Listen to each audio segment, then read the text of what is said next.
He's this ruthless warrior. Why is he speaking poetry to her? This is making my blood boil.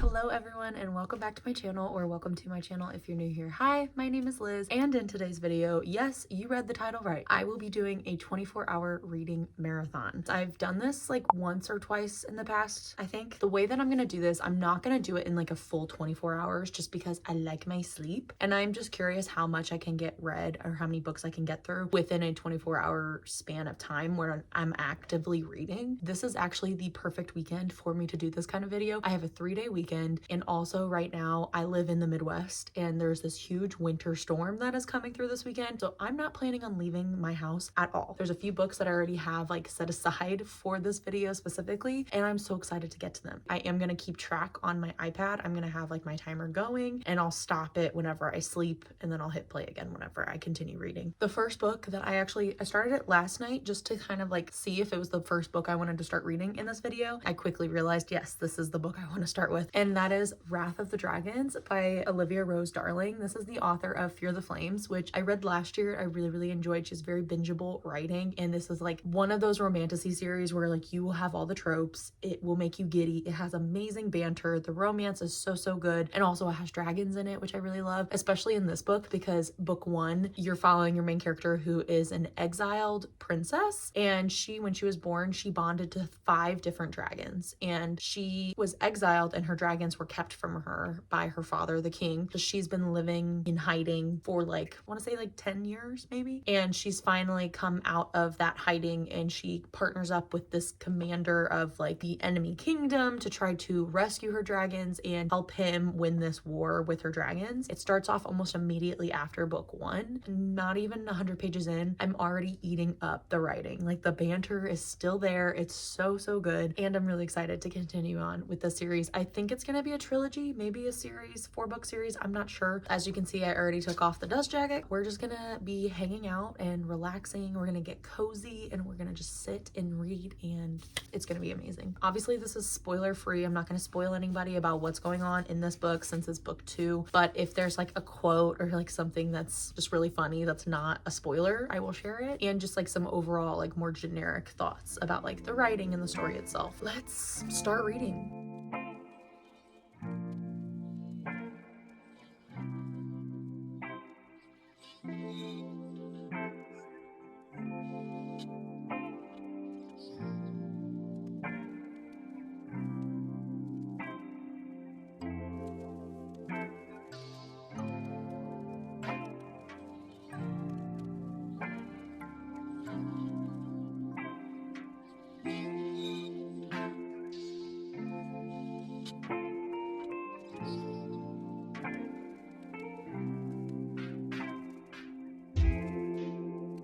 I am a little over 100 pages in now. One of the things I'm already loving is the found family in this book. You notice it a lot in book 1, but I love that it's continued into book 2. Love these side characters so much. They all have such big personalities and they're so funny. I also love all the dragons and their different personalities. That's also amazing. I'm really looking forward to our 2 main characters figuring things out. That's all I'm gonna say. 1 hour down, 23 to go.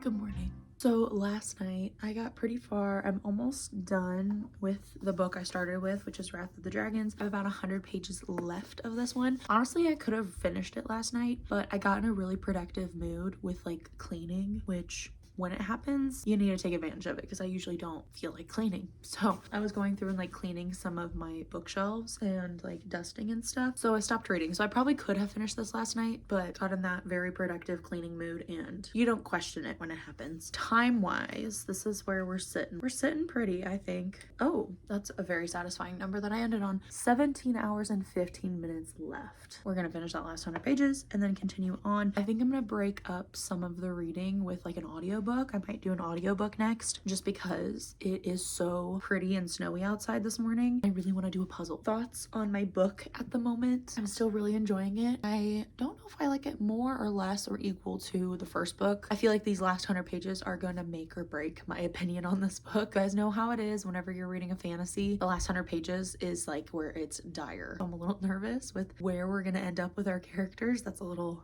nerve-wracking, but I'm still really enjoying the banter. The dialogue is really funny. I will say that there are some moments where it feels like very repetitive. The things they say to each other, him especially to her. He's clearly in love with her, and he's saying these things where it's just like, oh, you're the most beautiful woman in the world. Like, I couldn't breathe or live without you. It's a little dramatic, not gonna lie. And like the way he says it, it's overly romantic to the point where I'm like, he's this ruthless warrior. Why is he speaking poetry to her?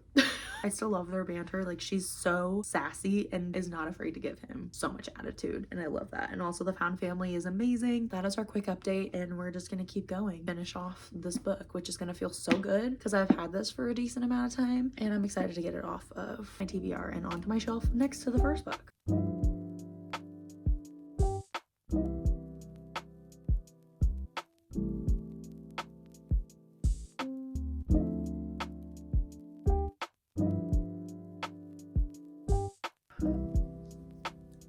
This was uncalled for.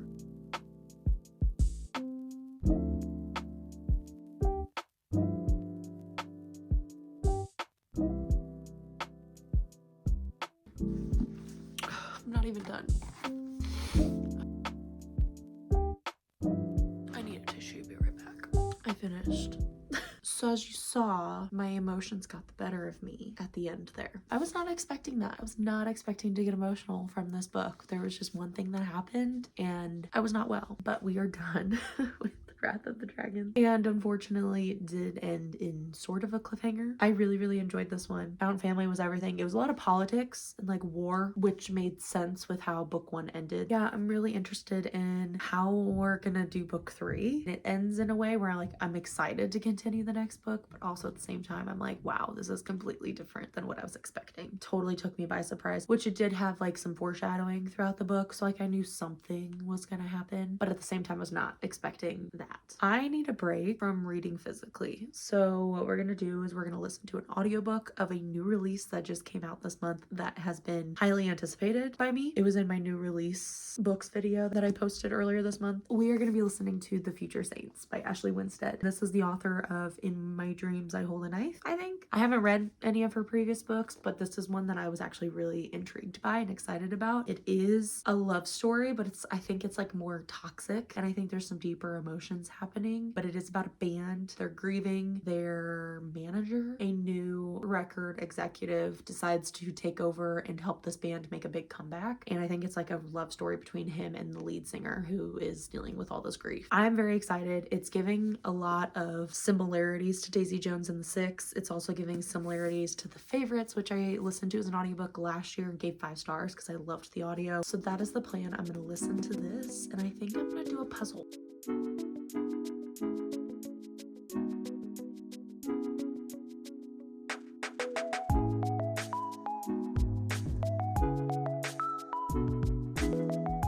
Guys, it's done, but it's missing a piece. This is so disappointing. Murphy agrees.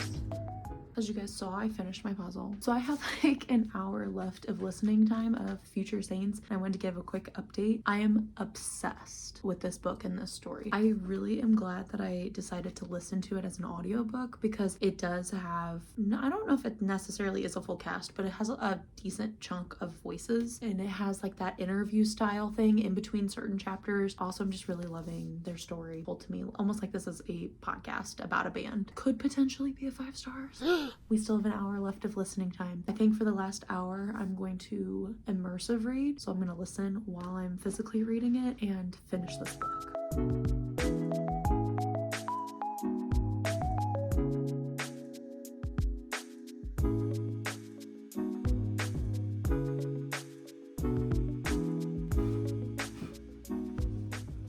It is the next day. I am really bad at filming at night, apparently. I think I already knew that, but it's not great for this video. Anywho, I finished Future Saints last night. You guys saw that. So good. I want to give like my final thoughts and ratings on the past 2 books that I've read, and then also share what I'm reading this morning. Yesterday, the first book I finished was Wrath of the Dragons by Olivia Rose Darling. This one, I think I'm gonna go ahead and rate it 4.5 stars. It did make me cry. You guys saw that, and it takes a lot to make me cry. This one, I feel like the buildup and like the foreshadowing, it all just hit me, and I really thoroughly enjoyed it. Very excited for the rest of the series. And then I listened to Future Saints as an audiobook. It was exactly what I needed, and it's exactly what I was expecting and hoping it would be. I ended up giving this one 5 stars. I don't think I shared much about my thoughts on this one besides just really enjoying my reading experience. You're following this band. Their manager, who is the lead singer's sister, passed away, and so they're all kind of spiraling in their grief, especially the lead singer, because this was her sister. She actually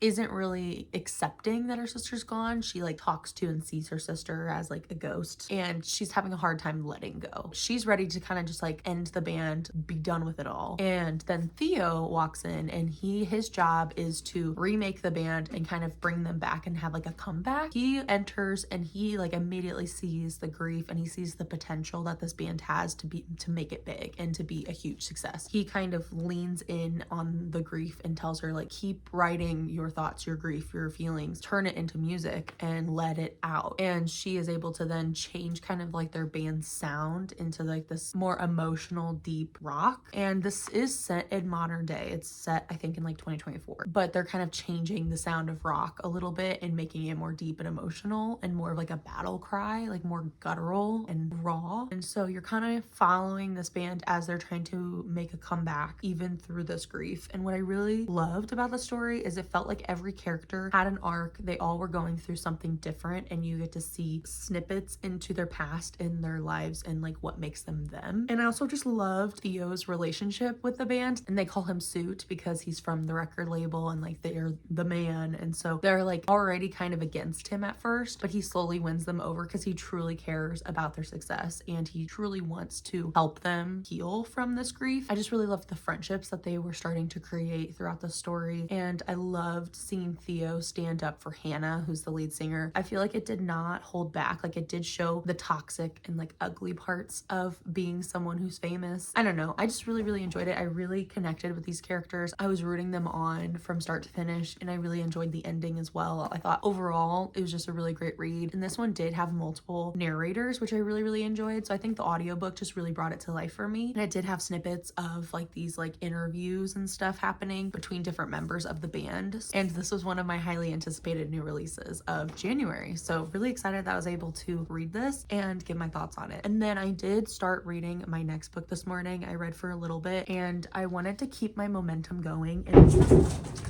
oh my. I really wanted to keep my momentum going, especially in the last, I have 8 hours, I think, 8 hours and 10 minutes left of this 24-hour readathon. So I really want to keep it going because this is like where the finish line is like in sight. And so one author that I love reading who's very fast-paced for me is Rita McFadden. So I did pick up The Crash because this takes place during a blizzard. What a perfect book to read while I'm also dealing with a winter storm outside my window. But I'm a little over 100 pages in, so I'm already like a third of the way in. This is already flying for me, and I feel like I'm gonna finish this so quick this morning. This is following our main character who is 8 months pregnant, and she is on the road to head to this like ski resort lodge where her brother lives to be with him until the end of her pregnancy. On her way, she hits this storm and crashes her car. After she crashes her car, she's like, okay, I'm about to die, when this man shows up in a pickup truck and he saves her and takes her back to his house because the roads are so bad they can't get to the hospital. And so he takes her back to where him and his wife live in this cabin in this very remote woodsy area. Already lots of red flags going off in our main character's head. Already there's just a lot of suspicion and a lot of paranoia with our main character. She's terrified for good reason. She's pregnant and scared and injured from this car accident, so she doesn't have many options right now. I've already reached part 2 in this book where we now have a different POV, so I'm really excited to get more information because right now there's just like a lot of suspicion, and that's usually how Freda McFadden's books go. You're suspicious every single chapter because she always ends her chapters in like little teaser like cliffhangers. So I'm excited to continue reading this and share my final thoughts. I've heard mixed feelings or mixed reviews on this book. I haven't heard a lot of people say that it's their favorite by her, but I think just the fact that it takes place during a blizzard, that's exactly what I want to be reading right now. I'll probably finish it very quickly because like I said, I've only been reading for a little bit this morning and we're already a third of the way through. We're just gonna have another cozy day in. This is great. Honestly, I picked the perfect weekend to do this challenge because I don't have to feel guilty about not leaving my house and doing stuff because I literally can't.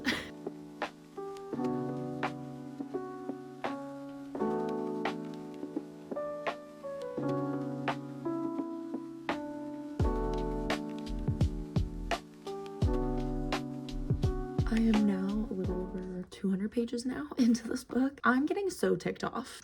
Like, Murphy agrees with me. I can't even imagine if I was in this situation, I would not be well. This is making my blood boil. I finished. Yeah, there were many moments where I was really ticked off, but I thought the story was decent. Ending felt very, not rushed, but it was like all this stuff happened at once, which I guess like it makes sense. Like it's like a pot boiling over. But in this story, some of the stuff that tied up certain loose ends, I don't know, it just felt like it was thrown in there just like for the shock factor a little bit. I don't know. I have lots of mixed feelings about this one. It's definitely not my favorite book by her, but it's also not my least favorite. So my plan now is I'm gonna take a break from reading, go eat lunch, come back down and finish this vlog. I have no idea what book I'm in the mood for now. Maybe something happy? I feel like I've been like sad and emotional with all of my books so far. We shall see.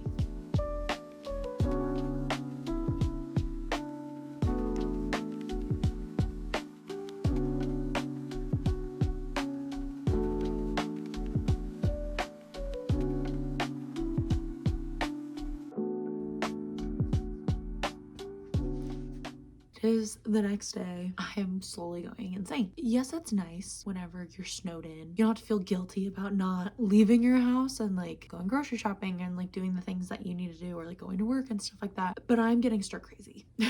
I am so ready to be back in the real world. I'm the type of person who like, even if I have like an entire week off or something, I'm going out and about. I don't like to just stay home all the time, even though sometimes that's nice. In this case, I'm done. But this is the end of the video, and I want to quickly wrap up everything that we read and did. So yesterday you guys saw I finished The Crash by Freda McFadden. My rating I'm settling on is a 3.5 stars for this one. It's not my favorite by her, but it's also not my least favorite by her. I feel like I've read a decent number of her books so far, and this one I feel like it was perfect for the time, like especially since we had this big winter storm come through. I feel like this was the type of read I needed to be reading, so it definitely felt immersive for that reason. And then I didn't film really hardly anything else for the rest of the night because I was in like the last little window of hours left before I was done, and I just locked in. The book I decided to read was Love Arranged by Lauren Asher. This is the third and final book in the Lakefront Billionaire series she has. I'm really enjoying it so far. I'm like a little bit close to halfway. I love seeing past characters. I also love the tropes that are going on in here. It's like fake dating, fake marriage of convenience type thing happening, but also it's dealing with like a little bit of enemies to lovers. They don't like each other because they have this past, and so like it just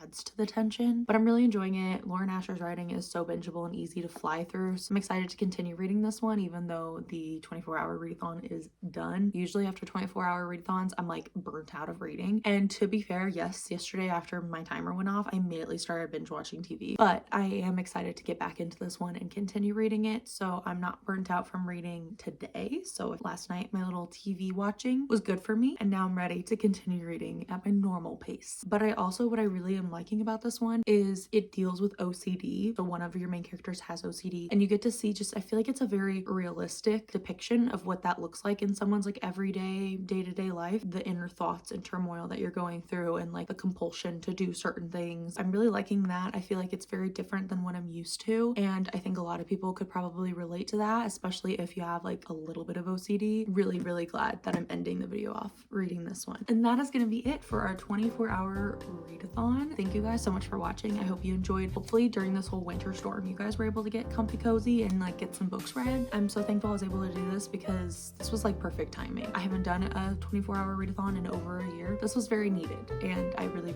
enjoyed my time doing this and excited to do this again in the future if the cards fall right. We shall see. Thank you guys so much for watching and I will see you guys in my next video. Happy reading. Bye.